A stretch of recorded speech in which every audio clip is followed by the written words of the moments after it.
আলহামদুলিল্লাহ,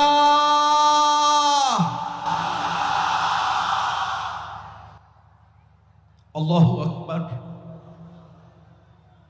এই আলহামদুলিল্লাহ, এই আল্লাহু আকবারের টান শুনলে আমাদের এই দক্ষিণবঙ্গের শুধু নয়, শুধু বাংলাদেশের নয়, গোটা পৃথিবীর কোরআনের পাখি নামে খ্যাত এই টানের সাথে একজন মানুষের কথা কি আমাদের মনে পড়ে না? পড়ে না? আল্লাহ এই মাঠে তিনি ফিরতে চেয়েছিলেন, এই মাঠে তিনি আবার কোরআনের আওয়াজ নিয়ে আসতে চেয়েছিলেন।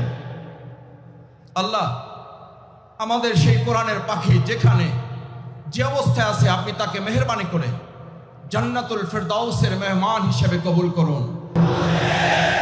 আল্লামা দেলোয়ার হোসেন সাঈদী রাহমাহুল্লাহকে আপনি শহীদ হিসেবে কবুল করুন। আল্লাহ এই মাঠে আমাদের দেখা হলো না, মেহেরবানি করে